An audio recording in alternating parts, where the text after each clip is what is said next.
Les élèves dysphasiques et leurs parents se demandent souvent qu'arrivera-t-il après les classes langage? Quel sera l'avenir? Nous avons donc décidé de poser la question aux élèves qui suivent le parcours suite aux classes langage.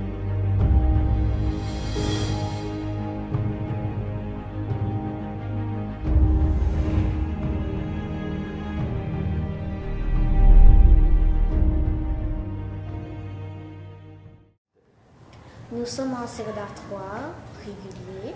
Je suis arrivée au Vietnam et quand je suis arrivée là, je suis dans une classe d'accueil. Après, j'ai fait langage. Après, j'ai fait régulier. J'étais aux États-Unis, puis j'ai arrivé au Canada à l'âge de 5 ans ou 4 ans. Puis j'étais en classe langage de toutes mes primaires. Puis en secondaire, 1, 2, puis à Calix, j'étais en classe de langage, puis maintenant je suis en classe de rythme. On a utilisé l'ordinateur que l'école a nous fourni, puis les dictionnaires électroniques, puis nos notes de cours, mais on a d'autres choses aussi, de temps supplémentaire, puis d'autres choses.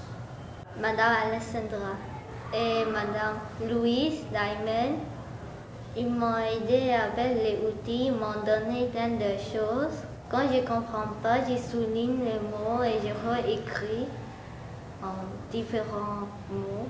Pour ça, on vient à chaque récré ou après l'école nous expliquer qu'est-ce que ça nous aide pour aller en régulier ou c'est quoi les choses qu'on a besoin en travail ou en examen. La difficulté que j'ai eue, c'est le français. Dans le français, je ne suis pas bonne en écrit. Puis c'est pas seulement ça, en maths aussi, avec les abjects. Puis ça prend des pratiques pour être réussi à aller en régulier.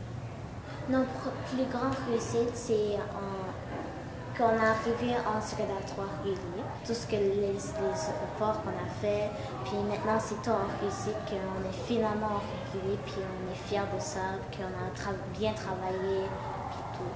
La plus grande réussite pour moi, c'est passer mon français. Ma rêve dans ma vie, c'est être une prof à plastique, mais c'est pas obligatoire d'être une prof. C'est juste que je vais aller au collège et apprendre plein de choses en art dans les domaines des arts. C'est ce que je peux être un prof à plastique ou un artiste, tout ce qui a rapport à l'art, ça m'intéresse. Quand je suis jeune, je veux faire la course automobile. Mais maintenant, je suis grande, je veux changer et devenir une infirmière ou dentiste. Le conseil que je vais donner à les autres élèves qui viennent en classe langage ou qui vont venir en cours en régulier, c'est d'avoir confiance en toi-même. Même si tu penses que tu vas échouer ou tu as envie de lâcher, non, s'il te plaît, fais pas, ok, c'est pas une bonne idée. Dans les examens, les devoirs, les travaux, puis tu vas réussir. Nous sommes en régulier secondaire 4. Tout d'abord, j'étais en régulier au primaire. Puis après, je suis parti en langage. Tout de suite après le langage du primaire au secondaire, je suis parti en régulier. Puis maintenant, je suis en secondaire 4 régulier. Au 5e puis en 6e, j'étais en langage. Puis au secondaire 1, 2, parce que j'ai fait 2 fois. Mon 1, ça veut dire 3. J'ai fait 5 ans en langage. Puis ensuite, je suis allée en IFP 3. C'était l'année passée. Puis cette année, je suis en secondaire 4 régulier. Au primaire, j'ai été en régulier. Après ça, ils m'ont dit que je suis censé être dans une classe TED. Mais après ça, on m'a dit que je ne suis pas un enfant TED. On m'a alors déplacé à Saint-Vincent-Marie en 5e année. Après ça, je suis venu ici faire mon secondaire 1 en classe langage. J'ai encore refait mon secondaire 1. Puis après ça, j'ai fait mon secondaire 2 en classe langage. L'année suivante, je suis allé en IFP3. Et cette année, je suis en secondaire 4, mais je fais du français et anglais en secondaire 3. Les outils que j'ai utilisés, c'est un ordinateur portable pour écrire mes textes en écriture. On a droit aussi à l'aide pédagogique, Madame Annie, qui est là pour nous soutenir. Les corrections, antidotes, pour corriger nos erreurs pendant les textes qu'on fait ou bien pour nos projets. Madame Annie Dumichel, elle nous aide dans nos travail pour mieux, parce que nous, parfois, on prend du temps, genre. Puis, parfois, on ne comprend pas que c'est quoi qu'on doit faire. Ma plus grande difficulté, c'est le français puis l'histoire, parce que ça relie le français. Moi, j'ai beaucoup de difficultés là. Moi, la plus grande difficulté, c'est que je prends beaucoup de temps en pensant trop loin. Je pense que dans tout mon parcours scolaire, je crois que ça a vraiment été ça ma plus grande difficulté. Ma plus grande fierté, c'est que je suis en régulier. Moi, c'est d'être régulier parce que je suis entouré avec de bonnes personnes qui m'aident à travailler. Moi, ma plus grande fierté, j'ai pu participer aux gars d'excellence, être régulier, puis participer au triathlon. Puis on est parti premier. Je veux être orthopédagogue comme Annie Dumichel parce que j'ai aimé comme des personnes qui m'ont aidé. J'aime être comme après aider les élèves comme moi, comme j'étais. Ben, je ne sais pas encore ce que j'ai envie de faire plus tard, mais moi, ce que j'ai plutôt envie d'être, c'est comme être acteur de cinéma. Pour moi, maintenant, mon objectif, c'est plus de voyager dans le monde pour trouver des réponses, pour trouver ce que je suis vraiment, qu'est-ce que je peux être. Le conseil que je donne aux élèves qui arrivent au secondaire et au collège, jamais abandonner et continuer le travail. Toujours garder la tête haute, quoi qu'il arrive. Pas parce que genre on a eu une mauvaise note, par exemple, dans un test, que ça veut dire que les espoirs que tu auras vont être échoués. Continue sur ton chemin, puis je te souhaite la plus grande des réussites. Qu'est-ce qui distingue mes élèves qui viennent de classe langage? En fait, c'est qu'ils ont peut-être une plus grande volonté d'apprendre. Le dossier pédagogique est peut-être lourd, mais ils ont goût d'évoluer dans un contexte dit régulier. Quels outils ont-ils besoin d'avoir? Mais je dirais en fait, ils ont déjà des outils, des ordinateurs, puis des dictionnaires électroniques. Mais je pense qu'au-delà de ça, c'est beaucoup plus les ressources humaines. Donc, que ce soit un TS, un enseignant spécialisé qui les accompagne. Puis moi, dans le fond, je me sers de toutes ces ressources-là pour faire la transition en régulier. Qu'est-ce qu'ils ont besoin de faire pour réussir? Mais en fait, je pense que c'est de l'effort, mais c'est beaucoup de volonté. Donc, c'est du désir. Est-ce qu'ils se sentent à leur place? Est-ce qu'ils se sentent bien? Et en général, oui. La réponse, c'est oui. Ils sont bien dans ce milieu-là avec les autres élèves.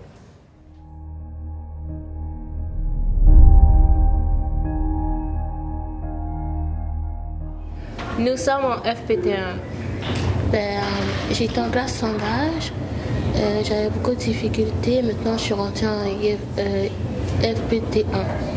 J'utilisais WordQ pour m'aider à bien lire les mots puis à choisir les bons mots pour les écrire. J'utilisais un dictionnaire électronique.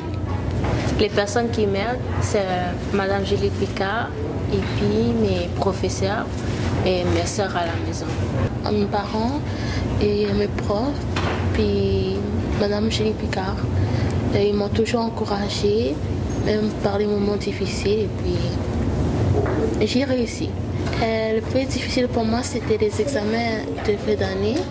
J'étais toujours stressée et ma tête avait comme si elle allait exploser là, avec toutes ces questions.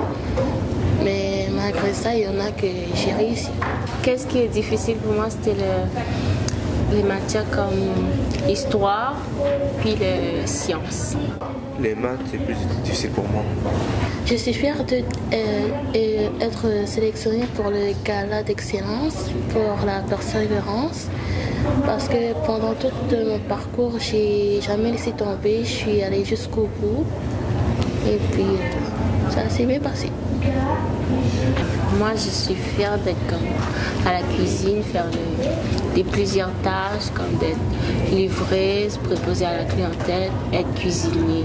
Le conseil que je donnerais, c'est de suivre son rêve, d'aller jusqu'au bout, de ne pas abandonner, parce que chacun de nous avons tous des difficultés. Et puis, c'est tout. Moi, c'est des conseils que je donnerais. C'est de suivre les cours, de rester poli, respectueuse, puis lâchez pas. C'est tout.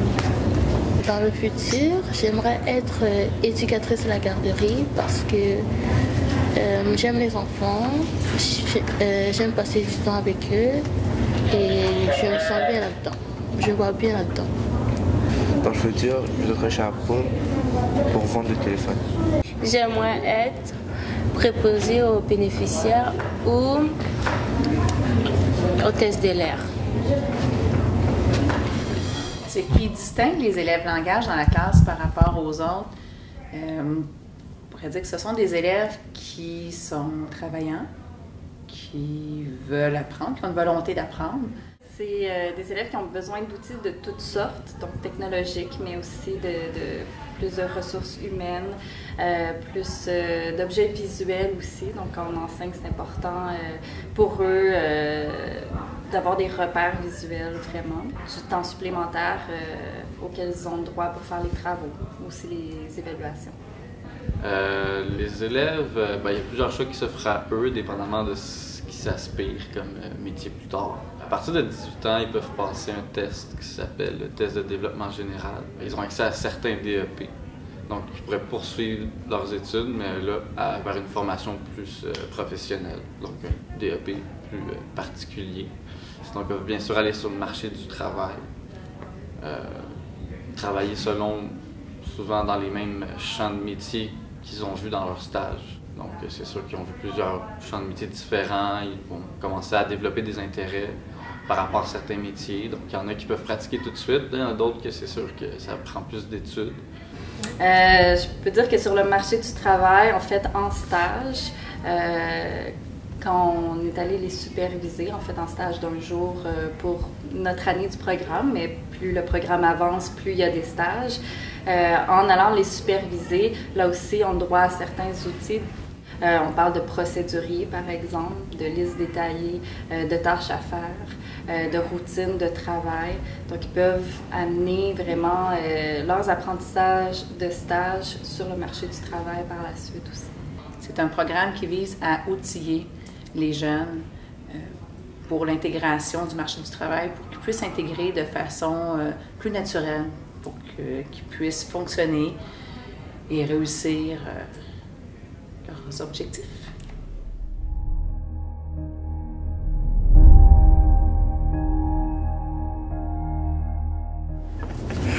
Nous sommes en FES.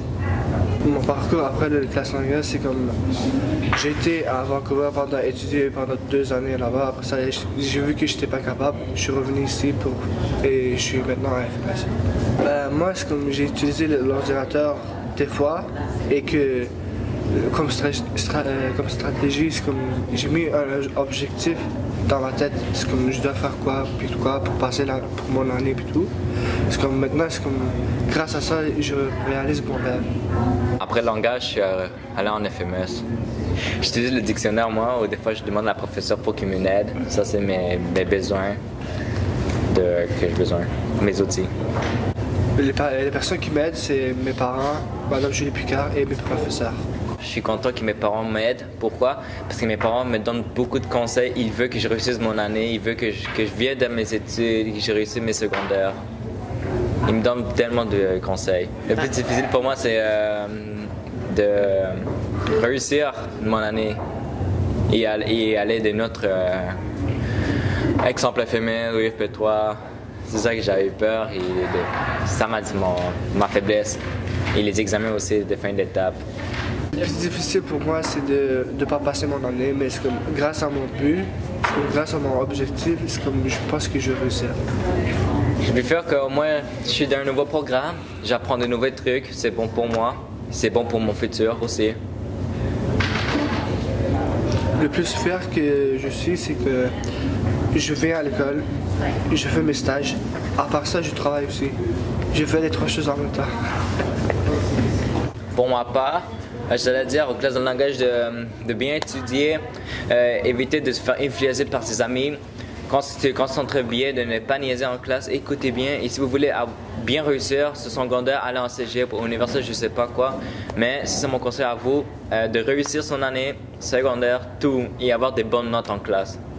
J'espère finir mon secondaire au complet et au moins trouver une petite carrière comme informatique, réparateur d'ordinateur ou travailler avec mon père chez marchandises, vendeur de marchandises. C'est ça que je souhaite pour moi. Dans le futur, c'est comme je voudrais faire mon DEP. C'est comme je voudrais avoir mon DEP. Dès que j'ai mon DEP, c'est comme je voudrais être cuisinier et ouvrir mon propre restaurant. Un jour, je pourrais aller avec toi. Après la classe, les élèves, dépendamment de leur âge, ils peuvent très bien continuer au secondaire en IFP3 ou s'en aller sur le marché du travail. Donc, il y a des portes ouvertes qui nous suggèrent plusieurs DEP à faire dans différents centres à Montréal et à l'extérieur.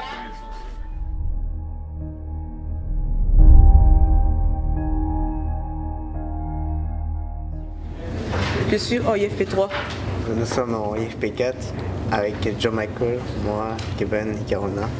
La première fois, j'étais en langage, puis après mes parcours en langage, je suis allé en FMS. Puis après FMS, je suis allé en IFP3. Puis après IFP3, je suis allé en secondaire 4 régulier. Ça a été un peu difficile, donc on m'a mis en IFP4-5 pour que je finisse mon parcours. Je suis arrivé en classe langage. Quand j'ai quitté classe langage, je suis allé en FET1. Après, je suis allé en FET2. Je suis allé en FMS. Ensuite, après FMS, là, je suis rendu en IFP3. En langage, j'étais resté 2 ans. Là, on m'a transféré en régulier au secondaire 3. Là, j'avais de la difficulté. On m'a après transféré en IFP3. Là, quand j'avais fini IFP3, on m'a retransféré en régulier, en 4. Là, je suis resté en 4. J'avais de la difficulté encore. Je suis resté en 4 encore. Et là, maintenant, je suis en IFP4 5 là. C'est ça mon parcours de chemin. Puis, j'ai arrivé en premier en langage. Et j'avais en premier des difficultés, mais peu à peu, je commençais à monter. Secondaire 2, langage 3. Et après, ils m'ont envoyé en régulier. Là, j'ai commencé à avoir des difficultés. Et là, ils m'ont envoyé en IFP 4, 5 pour au moins voir comment j'ai et quand je vais bien. Mais je suis arrivée où je suis maintenant. Après le langage, je suis parti dans IFP3, puis ça m'a mal allé parce que j'avais un peu la difficulté. Et je suis allé en régulier pendant 2 ans environ, puis après ça je suis allé en IFP4 et 5 avec tous les efforts que j'ai faits. Les outils qui m'aident, c'est les récupérations, parce que comme je ne comprends pas bien les maths, ma prof de maths m'aide beaucoup, puis là, ça commence à aller un peu mieux. Moi, c'est l'ordinateur avec WorkU et Antidote. Ça m'aide beaucoup. Ça m'aide beaucoup. Ce qui m'aide beaucoup, c'est les dictionnaires électroniques. Parce qu'elle change de chercher de longs moments le mot que tu cherches. Le dictionnaire te cherche immédiatement et comme ça tu perds moins de temps à chercher. Les personnes qui m'ont aidé, c'est Mme Dominique Leveillé, qui m'a aidé beaucoup à m'aider à les travaux. tout ça. Puis M. Mathieu qui est arrivé après Mme Dominique, ça m'a aidé aussi.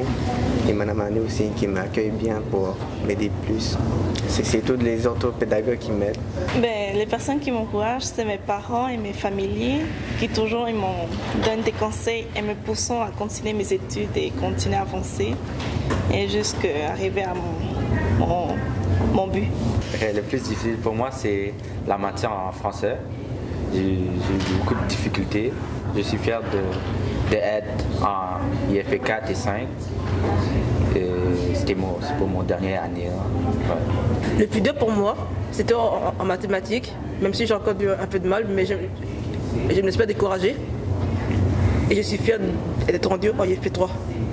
Le conseil que je donne à les personnes qui arrivent en langage, de ne jamais abandonner, continuer jusqu'à ce que vous atteignez votre objectif, puis ne lâchez pas. De ne jamais rester en silence parce que personne ne peut savoir si tu as des difficultés ou pas.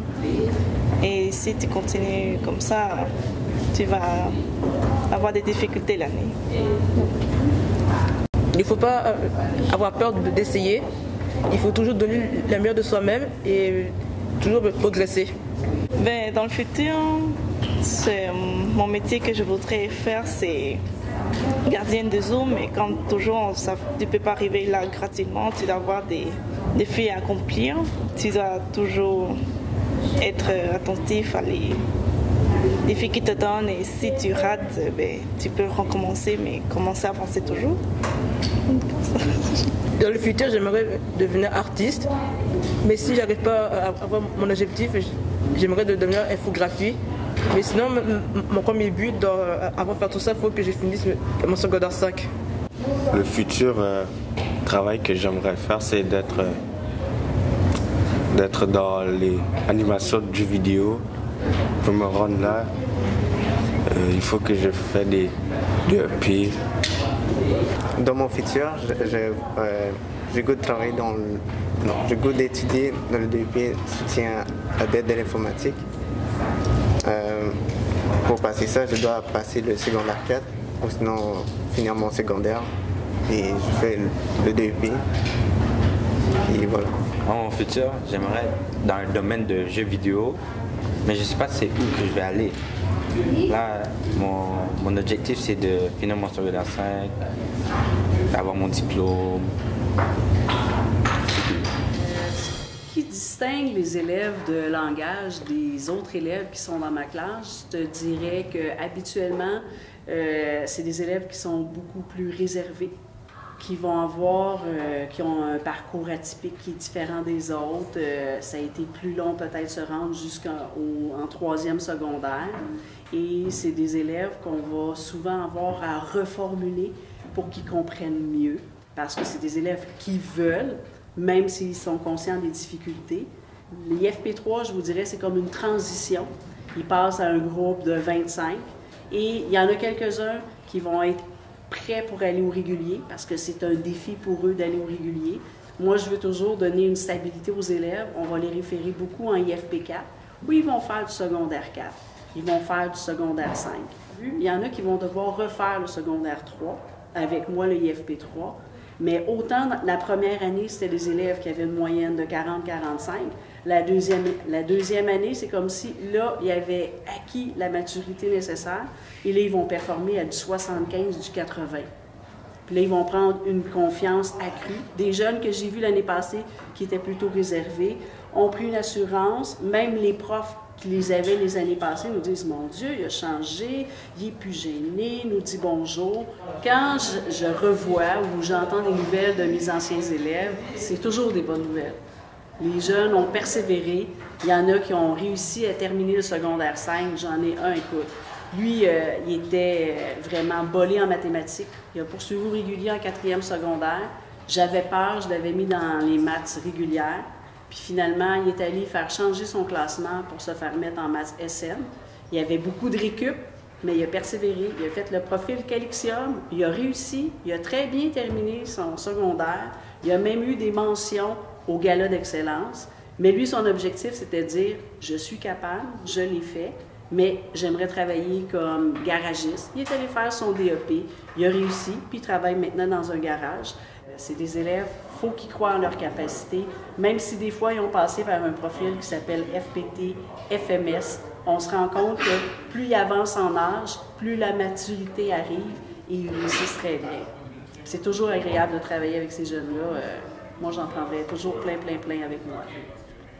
La première chose qui distingue les élèves lorsqu'ils sortent des classes langage et qu'ils se retrouvent dans nos classes en IFP3, c'est assurément leur timidité. C'est des élèves qui ont au départ beaucoup de difficultés à poser des questions puis à nous faire savoir qu'ils ont une difficulté ou une autre. À partir du moment où le lien de confiance se bâtit, ben là, ils sont plus enclins à nous poser des questions. Puis ça, c'est une bonne chose parce qu'on sait à quel point ils ont besoin de poser ces questions-là pour pouvoir avancer puis continuer d'apprendre. Quand on sort des classes langage, c'est important de prendre sa place au sein d'une classe parce que nécessairement, elles sont plus nombreuses que celles qu'on retrouve en langage. L'autre chose, par contre, qui est, à mon sens, la plus belle chose des élèves des classes langage, c'est qu'on va pas se mentir que les récupérations, c'est pas très populaire. Mais nos élèves qui sortent des classes langage, ils sont là et présents et même que des fois on les oublie puis on s'excuse, mais vous êtes tellement assidus, ils sont tellement assidus, ils sont toujours présents, toujours dans leur désir d'aller plus loin, dans ce qu'ils comprennent puis ce qu'ils veulent réussir à faire. Puis ça, je trouve ça extraordinaire vraiment parce que ça nous rend meilleurs comme profs d'avoir des élèves comme ça qui vont tellement jusqu'au bout de ce dont ils ont besoin pour apprendre, finalement. À partir du moment où un élève est sorti des classes langage, il peut se retrouver en IFP3 par exemple, puis finir dans ma classe en IFP4. À partir de là, les chemins sont divers. Ils peuvent soit aller terminer certains cours aux adultes, ils peuvent aller faire un DEP ou ils peuvent aller sur le marché du travail. Pour les aider à faire ça, évidemment, il y a la démarche TEVA qui est mise en place pour eux, c'est-à-dire la transition école-vie active où on s'assure que les élèves aient en main les outils nécessaires pour pouvoir aller affronter la vie après Calixa. Les élèves qui nous viennent des classes langage ont un immense potentiel en beaucoup de choses. Une de leurs difficultés premières, c'est évidemment de partager tout ce qu'ils savent faire. Mais en les côtoyant depuis quelques années, je me rends compte que personnellement, comme employeur, si j'avais le choix entre engager un jeune de 16 ans qui vient des classes langage et n'importe quel autre jeune de 16 ans, probablement que je prendrais l'élève de 16 ans qui vient des classes langage parce que ce sont, par expérience, des élèves qui sont tellement appliqués et qui veulent tellement bien faire et qui le font et qui apprennent bien, puis ils sont pas sûrs, puis ils savent pas si ça va être correct, mais justement, c'est comme si leur difficulté leur donnait un super pouvoir de désir de bien travailler, puis ça, c'est tellement une belle qualité après sur le marché du travail que moi, tous mes élèves en ce moment que j'ai, ils ont entre 19 et 20 ans, puis je les engagerais toutes, je me starterais de business, puis je les prendrais tous avec moi parce qu'ils sont trop beaux.